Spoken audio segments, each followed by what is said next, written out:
نحمدہ ونصلی علی رسولہ الکریم۔ عزیز دوستوں، جو حضرات دور بیٹھے ہیں وہ تھوڑا قریب آ جائیں، تمام ساتھی کو جوڑ لیں، چونکہ روانگی کے آداب بتانا ہے، آپ حضرات کے سامنے رکھنا ہے، کیونکہ اب ہمیں یہاں سے تو اب دوسرے شہر جائیں گے، پھر اس کے بعد بارہا ایک مسجد سے دوسری مسجد ہمیں جانا ہی ہے، تو ہمیں یہاں سے وہاں، وہاں سے یہاں، یہ جو ہمارا نقل و حرکت کرنا ہے، یہ اصل میں صحابہ کی صفت ہے۔ یہ اتنا اونچا کام ہے کہ صحابہ نے مکہ کی 1,00,000 نماز کے ثواب کو اور مدینہ کی 50,000 نماز کے ثواب کو اور حضور کریم صلی اللہ علیہ وسلم کی امامت میں نماز پڑھنے کو بھی چھوڑا اور اللہ کے راستے میں نکلے۔ اس راستے کے بے شمار فضائل ہیں، لیکن ابھی فضائل یہاں پر بتانا نہیں ہے۔ جس طرح ہم اپنے گھروں سے نکل رہے ہیں اور ایک مسجد سے دوسری مسجد ہم جاتے رہیں گے، تو یہ جو ہماری روانگی ہے، اس طرح صحابہ کی بھی روانگی ہوئی تھی، وہ بھی اپنے اپنے گھروں سے نکلا کرتے تھے۔ تو یہ بڑا اونچا کام ہے، صحابہ والا کام۔ اس لیے آج کے اس محفل میں جو قیمتی باتیں بتائی جائے گی، آپ حضرات ان باتوں کو غور سے سنیں گے۔ یہ کام بہت بڑی ذمہ داری کا کام ہے، اور اس کام سے بس ہمارا مقصد یہی ہونا چاہیے کہ 100% دین اپنی حقیقت کے ساتھ عملی طور پر ہم سب کی زندگی میں آ جائے، تاکہ ہم اللہ سے راضی ہو جائے اور اللہ ہم سے راضی ہو جائے، اور دنیا میں بھی ہم کامیاب ہو جائے اور آخرت میں بھی ہم کامیاب ہو جائے۔ بس اسی سلسلے میں ہمیں آج کی محفل میں بات کرنی ہے۔ تو اب ہمیں روانگی کے آداب سب کے سامنے پیش کرنا ہے۔ سب سے پہلی بات یہ ہے دوستوں، جیسے آج ہم اپنے گھروں سے نکل رہے ہیں، تو جب بھی ہم ایک مسجد سے دوسری مسجد جانے کا ارادہ کریں یا پھر اپنے گھر سے نکلنے کا ارادہ کریں، تو سب سے پہلے اپنا سامان دیکھ لیں۔ اپنا کوئی سامان جیسے تسبیح، مسواک، کتاب، کپڑا، صابن وغیرہ مسجد میں نہ رہنے دیں۔ اگر ہم مسجد سے جا رہے ہیں تو مسجد میں نہ رہنے دیں، بلکہ وہ سب کا سب اٹھا لیں۔ بس اوقات ہوتا یہ ہے کہ ساتھی کیا کرتے ہیں، جو چھوٹے اندر کے کپڑے ہوتے ہیں وہ چھوڑ دیتے ہیں اور وہیں مسجد کے طہارت خانے وغیرہ میں چھوڑ دیتے ہیں، حمام خانے میں۔ بعض لوگ اپنی مسواک جیسے وضو خانے میں چھوڑ دیتے ہیں، بعض لوگ صابن چھوڑ دیتے ہیں۔ یہ نہ کریں، یہ ساری چیزوں کو اچھی طریقے سے چیک کر لیں اور ان کو اپنے پاس رکھ لیں، اور اپنے بیگ کے اندر جب صابن وغیرہ رکھیں تو اس کو ایک پلاسٹک میں یا ایک کور میں ڈال کر رکھیں، تاکہ دوسرے کپڑے خراب نہ ہوں۔ اس بات کا خیال رکھیں۔ پھر اس کے بعد مسجد کا سامان اپنے ساتھ ہرگز بھی نہ لے جائیں،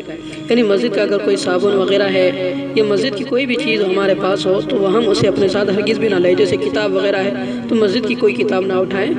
مسجد کی ہر چیز مسجد ہی میں رکھیں، اپنے ساتھ نہ لے جائیں۔ طعام کا جو سامان ہے اسے بھی اچھی طرح دیکھ لیں، اور مسجد کو ہم نے صفائی کے اعتبار سے جس حال میں پایا تھا اس سے بہتر حالت میں چھوڑے، یعنی ہم مسجد میں آئے تو دھول وغیرہ تھا تو ان سب کو صاف کر دیں۔ اور ایک بات یاد رکھیں، جتنا ہم مسجد کو صاف کریں گے اللہ رب العزت ہمارے دلوں کو صاف کریں گے۔ مسجد اللہ کا گھر ہے، ہم اللہ کے گھر کو صاف کریں گے تو اللہ ہمارے دل کو صاف کریں گے۔ اس کے بعد اپنا سامان خود اٹھائے، یہ نہیں کہ بھئی میرا سامان کوئی اور اٹھا لے تو اچھا ہوگا، بہتر ہوگا، نہیں، اپنا سامان خود اٹھائے۔ صحابہ اپنا سامان خود اٹھاتے تھے اور دوسروں کا بھی سامان اٹھایا کرتے تھے۔ تو اگر آپ اپنا تو سامان اٹھا لیں، اس کے بعد اگر کسی اور ساتھی کا سامان بھی اٹھانا ہو تو ایک بات یاد رکھ لیں، اس کا سامان اٹھا کر منزل مقصود تک، یعنی جہاں پر ہمیں جانا ہے وہاں تک اس کا سامان پہنچائے حفاظت کے ساتھ۔ بعض ساتھی کیا کرتے ہیں، دوسرے ساتھی کا سامان تو لے لیتے ہیں لیکن بیچ راستے میں یا سواری کے اندر چھوڑ دیتے ہیں، جس سے بھول کر اس ساتھی کا سامان غائب ہو جاتا ہے۔ ایسا نہ کریں۔ اگر کسی دوسرے کا سامان، پہلی بات تو خود کا اٹھا لیں اور دوسرے کا نہ اٹھائیں۔ اگر اٹھائے دوسرے کا تو منزل مقصود تک حفاظت کے ساتھ پہنچائے، یہ بھی بہت بڑا کام ہے۔ اور پھر طعام کا جو سامان ہے، سارے ساتھی اس بات کی فکر کریں کہ ہم طعام کا سامان اٹھائیں گے، یہ اٹھائیں گے تو اس کا بہت بڑا ثواب بھی ملے گا۔ تو ہر ساتھی کی یہ فکر ہو کہ ہم طعام کا سامان اپنے ساتھ لیں گے۔ پھر اس کے بعد مسجد سے جب نکلے تو پہلے بایاں پاؤں مسجد سے باہر نکالے اور یہ دعا پڑھے، بسم اللہ والصلاة والسلام علی رسول اللہ، اللہم انی اسألک من فضلک ورحمتک۔ پھر دائیں پاؤں میں جوتا یا چپل پہنے، پھر بائیں پاؤں میں۔ اگر چلتے چلتے جانا ہو تو دو ساتھی کی جوڑی بنا کر راستے کے ایک کنارے سے چلے، 3 4 ایک ساتھ نہ چلیں، بلکہ دو ساتھی جوڑی بنا کر ایک کنارے سے چلے۔ بستی کے اندر ذکر کرتے ہوئے چلے اور بستی کے باہر جب پہنچے تو سیکھتے سکھاتے ہوئے چلے، اونچی آواز سے نہ بولے، ہر ایک کی ساتھی کی آواز بالکل آہستہ ہو، پست ہو، کسی اور کو سنائی نہ دے، اور جب بستی آ جائے تو سیکھنا سکھانا بند کر دے، اور اگر سواری سے سفر کرنا ہو تو بس یا ریلوے اسٹیشن پہنچ جائے تو ایک جگہ سامان اکٹھا رکھے، یہ نہیں کہ 2 ساتھی ادھر اپنا سامان رکھ رہے، 3 ساتھی ادھر اپنا سامان رکھ، نہیں، جب اسٹیشن پہنچ رہے، بس اسٹینڈ پہنچ رہے تو سارے ساتھی کا سامان ایک ہی جگہ پر ہو تاکہ اس کی حفاظت میں آسانی ہو، اور چاروں طرف ساتھی کھڑے رہے، یعنی سامان بیچ میں ہو اور ساتھی چاروں طرف سے ہو تاکہ سامان کی حفاظت اچھی طرح ہو سکے۔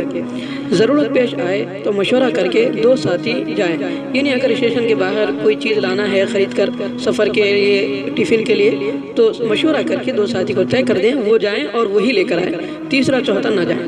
بغیر اجازت کے کوئی کہیں بھی نہ جائیں، سب کے سب مل کر ہی رہیں۔ پھر اس کے جب سواری آ جائے، یعنی ٹرین میں جانا ہو یا بس میں جانا ہو یا کار وغیرہ میں، آٹو وغیرہ میں جانا ہو، تو جیسے ہی سواری کا ہم انتظار کریں تو سواری اگر نہ آ رہی ہو تو اس کے لیے ایک سورہ لإلاف قریش کثرت سے پڑھیں، انشاءاللہ سواری جلد آ جائے گی۔ بہترین اس کا تجربہ ہے، آپ پڑھ کر دیکھیں، جب سواری آ بھی جائے تب بھی لإلاف قریش پڑھ لیں۔ پھر اس کے بعد سواری میں جب سوار ہو جائے تو دعا پڑھیں، سبحان الذي سخر لنا هذا وما كنا له مقرنين وإنا إلى ربنا لمنقلبون۔ اس کے بعد 3 مرتبہ سبحان اللہ، 3 مرتبہ الحمدللہ، 3 مرتبہ اللہ اکبر کہیں۔ اور ایک بہترین آپ صلی اللہ علیہ وسلم کی حدیث ہے، حضرت زبیر بن مطعم رضی اللہ عنہ کو یہ سفر کی دعا بتلائی گئی کہ آپ سفر میں 5 سورتوں کو کثرت سے پڑھے، انشاءاللہ یہ سورت پڑھنے والا جب سفر سے اپنے منزل پر پہنچے گا تو اس سے زیادہ مالدار مسافرین میں سے کوئی نہیں ہوگا، اللہ اس کو اتنا مالدار بنا دیں گے۔ تو اس لیے ان سورتوں کو 5 سورتوں کو ذہن میں رکھے، یاد کر لیں، یاد تو رہتی ہے، ان 5 سورتوں کا اگر پڑھیں گے انشاءاللہ ہم منزل کے سب سے بڑے مالدار دنیا کے اعتبار سے بھی کہلائیں گے، اخروی اعتبار سے بھی کہلائیں گے۔ وہ 5 سورتیں یہ ہیں، سورہ کافرون یعنی قل یا ایھا الکافرون 1، سورہ نصر یعنی اذا جاء نصر اللہ الفتح 2، سورہ اخلاص یعنی قل هو اللہ احد، اور سورہ فلق یعنی قل اعوذ برب الفلق، اور 5واں سورہ الناس۔ اور ہر سورت کے شروع میں بسم اللہ الرحمن الرحیم ضرور پڑھیں۔ یہ پڑھنے کے بعد پھر یہ سورتیں پڑھیں، اگر یہ پڑھیں گے تو انشاءاللہ بہت زیادہ ہم مالدار ہو جائیں گے۔ اگر دوران سفر کسی منزل پر یا اسٹیشن پر اترے تو اعوذ بکلمات اللہ التامات من شر ما خلق پڑھے۔ اگر ہم ذکر کرتے ہوئے سفر کریں گے تو ایک فرشتہ انشاءاللہ ہمارے ساتھ کر دیا جائے گا جو ہماری حفاظت کرتا ہے، اور لغویات میں مبتلا رہیں گے تو پھر شیطان ہمارے ساتھ مسلط ہو جاتا ہے۔ اس لیے ہمیں کوشش یہ کرنی چاہیے کہ ہم دوران سفر ذکر کرتے ہوئے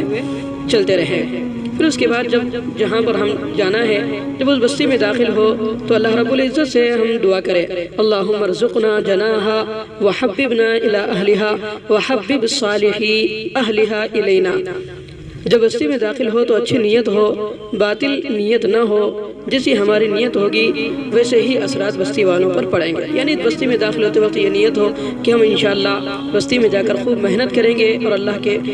راستے میں لوگوں کو نکالنے کی فکر کریں گے، لوگوں کے دین کو بنانے کی کوشش کریں گے۔ یہ نیت ہوں گے تو انشاءاللہ اثرات بھی ویسے ہی پڑیں گے۔ اور یہ کوشش کریں کہ پورا دین ہماری ذات سے لے کر بستی والوں تک کے لیے، بلکہ عالم میں بسنے والے تمام انسانوں کے زندگی میں کیسے آ جائے، اس کی فکریں اگر ہم لے کر ریل یا بس اسٹیشن کے باہر یا پھر مسجد کے قریب پہنچے تب بھی یہ ہماری نیتیں ہوں، یہ سارے نیتیں کر کے ہم مقام پر پہنچے۔ پھر اس کے بعد سب مل کر جیسے ہی ہم اسٹیشن پر پہنچے یا بس اسٹینڈ پر پہنچے یا مسجد کے قریب پہنچ جائے تو مسجد کے باہر ہم سب مل کر مسجد میں داخل ہونے سے پہلے دعا کر لیں کہ اللہ ہم جس ارادے سے یہاں ہیں ہمیں اس میں کامیابی عطا فرمائے۔ پھر سب سے پہلے بائیں پیر سے جوتا نکالے یا چپل نکالے، پھر دائیں پیر سے، پھر اس کے بعد مسجد میں دائیں پیر رکھ کر دعا پڑھ کر اللہم افتح لی ابواب رحمتک داخل ہو۔ پھر وضو وغیرہ کرنے کے بعد سب سے پہلے مسجد میں داخل ہونے سے پہلے یہ نیت کریں، نویت الاعتکاف ما دمت فی المسجد، جب تک ہم مسجد میں رہیں گے ہم انشاءاللہ اعتکاف کی حالت میں رہیں گے تو اعتکاف کا بھی ثواب ملے گا، اللہ کے راستے کا بھی ثواب، اعتکاف کا بھی ثواب مل جائے گا۔ پھر اس کے بعد اپنے سامان کو مسجد کے کسی کونے میں جہاں رکھنے کو کہا جائے ساتھی مقامی ساتھی سے پوچھ لے، اور اس کے بعد جہاں رکھنے کو کہا جائے ایک قرینے سے سلیقے سے اچھی طریقے سے رکھے، جس ساتھی کے پر بہترین چادر ہو یا اوڑھنے بچھانے کی جو چادر ہوتی ہے وہ بہترین چادر بچھا دے تاکہ کسی کو کراہت محسوس نہ ہو، ڈھانپ دے اس کے اوپر سارے سامان کے اوپر، اور جب بھی ساتھی کو کوئی چیز لینے کی ضرورت پڑے تو سامان لے پھر وہ چادر ڈھانپ دے، اور اپنی حاجت وغیرہ سے فارغ ہو کر وضو کر کے 2 رکعت تحیۃ المسجد کی نیت سے